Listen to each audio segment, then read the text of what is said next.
Alhamdulillahi Rabbil Alamin. Nahmaduka Allahumma ala ni'amin yu'dhin walhamdu bizdiyadiha. Wa nusalli wa nusallimu ala nabiyyika Muhammadin hadil ummati lirrasyadiha. Wa ala alihi wa sahbihi ma qamatit turus was sutur li'uyunil alfadhi maqama bayadiha wa sawadiha. Wa ashhadu an la ilaha illallah wahdahu la syarika lah. Wa ashhadu anna sayyidana Muhammadan abduhu wa rasuluhu la nabiyya ba'd. Allahumma salli wa sallim wa barik ala nabiyyina Muhammad wa ala alihi wa sahbihi ajma'in. Amma ba'du. Kaum muslimin, kaum muslimah, jamaah sekalian rahimakumullah. Bersyukur kehadirat Allah Subhanahu wa taala atas segala nikmat yang telah dikaruniakannya kepada kita, kepada kedua orang tua kita, dan kepada seluruh hamba yang kita sayangi dalam hidup ini. Salawat dan salam semoga selalu disampaikan oleh Allah Subhanahu wa taala kepada baginda Nabi Muhammad sallallahu alaihi wasallam. Allahumma salli wa sallim wa barik ala nabiyyina Muhammad wa ala alihi wa sahbihi ajma'in. Jamaah rahimakumullah, ada yang bertanya, terutama di bulan Ramadan ini, kenapa kita di malam bulan Ramadan itu ada sholat tarawih? Apakah tidak cukup dengan puasa saja gitu loh Pak?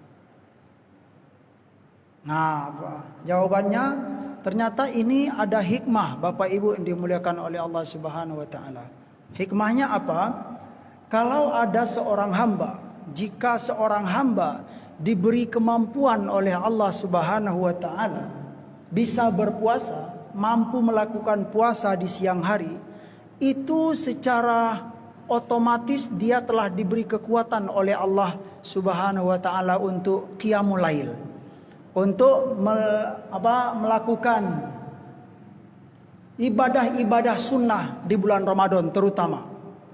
Jadi orang yang bisa puasa itu pada hakikatnya, pada prinsipnya dia itu mampu untuk melakukan qiyamul lail, termasuk juga sholat at-tarawih ini. Ya. Bahkan orang yang bisa berpuasa di siang hari itu dia akan diberi oleh Allah rasa rindu untuk beribadah di malam hari. Itu konsep dasarnya Bapak Ibu. Ya. Pertanyaannya mungkin kita pernah merasakan, saya pribadi dahulu mungkin pernah merasakan. Puasa di siang hari mampu, tapi kok terkadang sholat tarawih itu malasnya minta ampun gitu Pak. Berarti kita tidak sejalan dengan apa yang diarahkan oleh syariat. Masalahnya di mana? Ya, perkaranya mungkin kita tidak membahas masalah dosa dan maksiat, tidak. Tapi sederhana saja Bapak Ibu. Ya, masalahnya mungkin kita kurang punya strategi dalam beribadah, terutama ketika berbuka puasa. Nah, itu dia. Jadi buka puasa itu kalau cara Nabi, dia bukan balas dendam Pak. Ya, buka puasa itu jangan dianggap balas dendam gitu kan. Semua dimakan. Ya, tahu 3, goreng tempe 3, goreng pisang 3, bakwan 3, sudah 12 potong. Itu baru yang kecil-kecil Pak ya. Belum air teh, air cola, ya, tambah kopi penutup, ya. Makan berat belum ini, tambah makan 1,5 piring misalnya. Wah.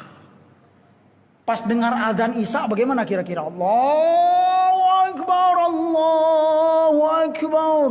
Muadzin semangat. Kita yang kebanyakan makan ini Pak, udah beratnya minta ampun, ya. Terasa syariat Islam itu berat sekali, ya.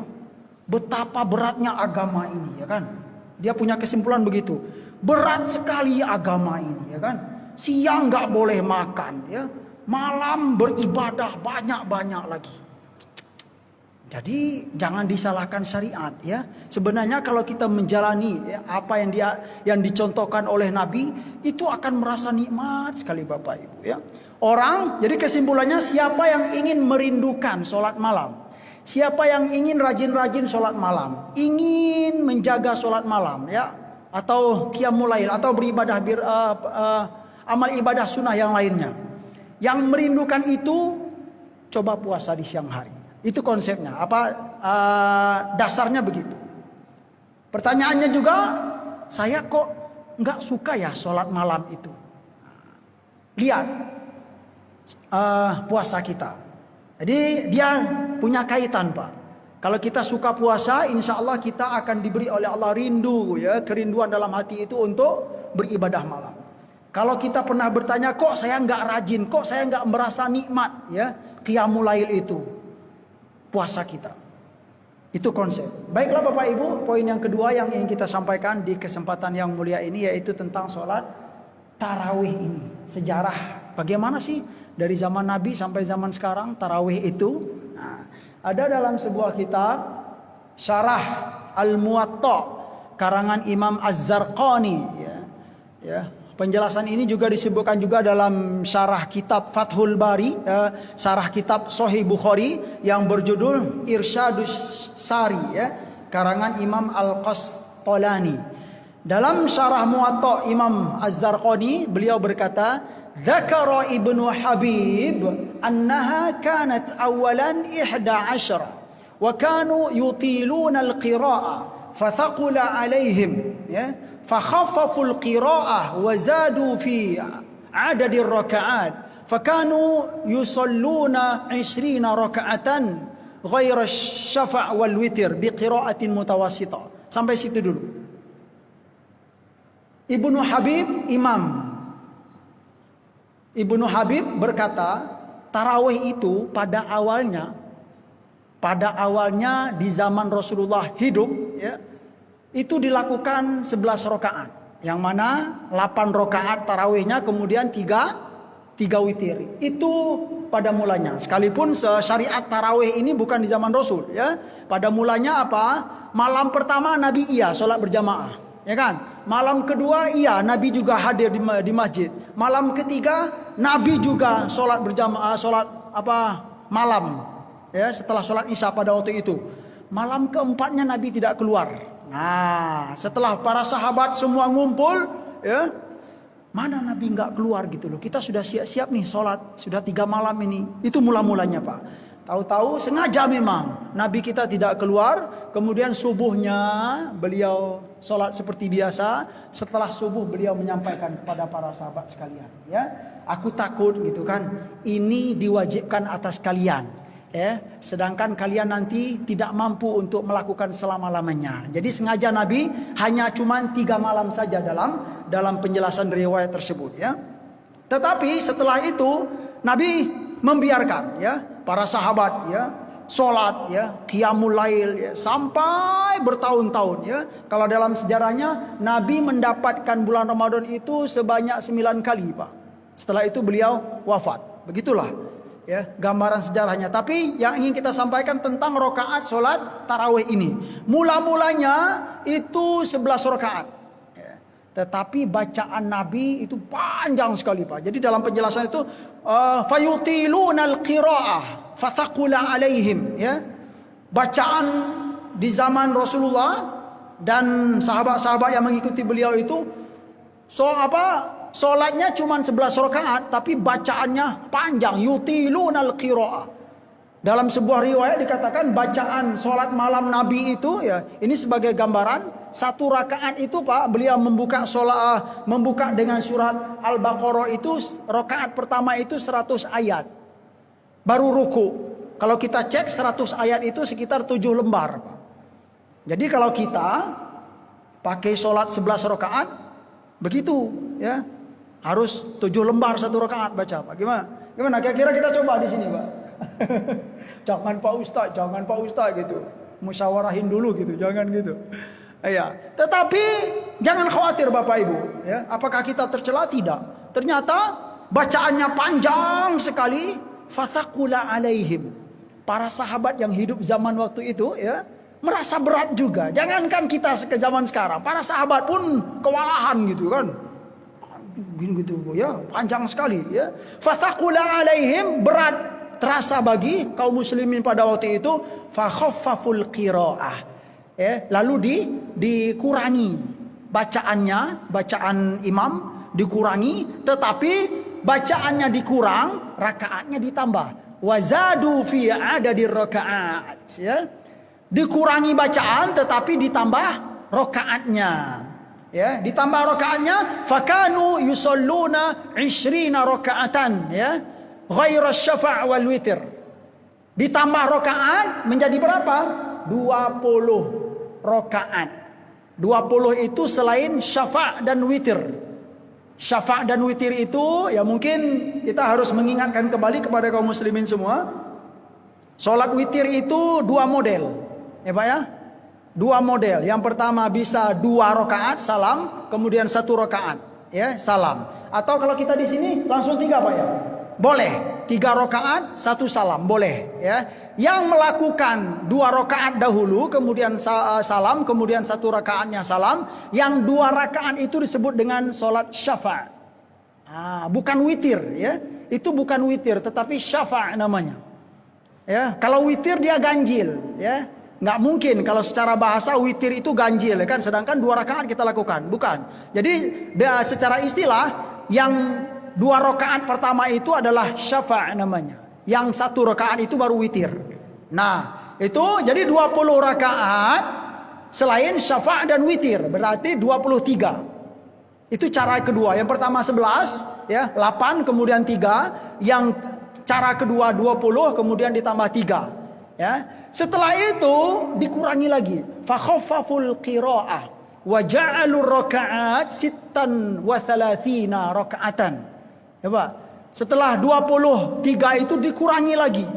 Menjadi apa? Menjadi 36 Pak. Ghaira syafa' wal witir ya. 36 salat tarawih, kemudian syafa' dan witir 3 menjadi berapa? 39. Kok ada begitu? Iya memang ada begitu jarak. Sampai sekarang iya masih ada. Kesimpulannya, jadi dalam kitab Syarah Muwatta tersebut, wa madal amru ala dalika, dan perkara ini berjalan bertahun-tahun sampai sekarang juga. Tapi penjelasannya bisa kita simpulkan Bapak Ibu, yang 11 rakaat itu cara Nabi. Nah, bisa kita simpulkan begitu. Yang 11 rakaat ini cara Nabi. Yang 20 rakaat kemudian ditambah 3 rakaat ya jadi 23. Itu dilakukan di masa Sayyidina Umar radhiyallahu anhu ya.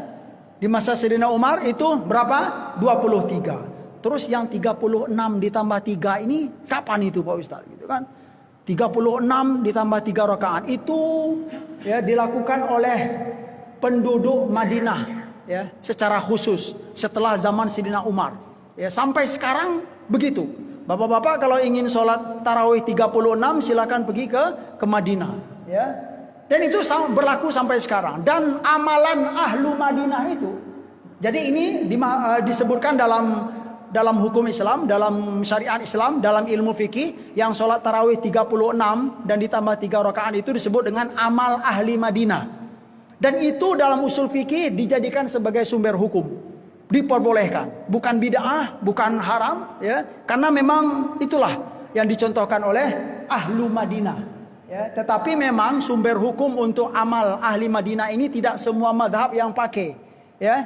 Amal ahlu Madinah ini dijadikan sebagai sumber hukum itu terkenal sekali dalam madhab Maliki. Dalam madhab Maliki amalan ahlu Madinah itu dipakai sebagai sumber hukum ya. Begitu Bapak Ibu sebagai ringkasan. Nah, semoga kita yang hidup zaman sekarang mau pilih yang mana gitu, ya. Yang 11 Pak Ustaz bagus itu karena Nabi itu kan. Nah, iyalah tentulah kita milih yang karena nabinya gitu ya. Tapi jangan karena yang 11-nya gitu Pak ya. Kalau yang 11 karena itu singkat itu kurang bagus. Kalau ada yang melakukan 20 rakaat 23 bagus ya, tidak apa-apa ya. Di Arab pun juga sangat banyak ya. Di Masjidil Haram, di Masjid Nabawi ya, itu berbeda-beda ya kan. Yang jelas kalau di Masjidil Haram itu 11 ya. Ya kalau di Madinah berarti apa? 36. Kalau di Mesir ya, di Mesir kalau di Masjid Al-Azhar itu 20 rakaat. 20 rakaat di Mesir. Tetapi setelah saya perhatikan di banyak negara di Timur Tengah itu memang kebanyakan 11 rakaat itu yang dipakai. 11 rakaat ya. Di Sudan banyak pakai 11 rakaat. Di Aljazair ya, saya pernah Saya pernah Ramadan di sana gitu kan. Aljazair itu 11 rakaat juga. Sekalipun mereka bermadhab Maliki. Banyak yang pakai 11 rakaat ya. Karena memang itulah awal-awalnya. Ya semoga ini bermanfaat. Mungkin sudah habis waktu juga. Terima kasih Bapak Ibu. Ya, terima kasih atas segala perhatian. Mohon maaf atas segala kekurangan. Wassalamualaikum warahmatullahi wabarakatuh.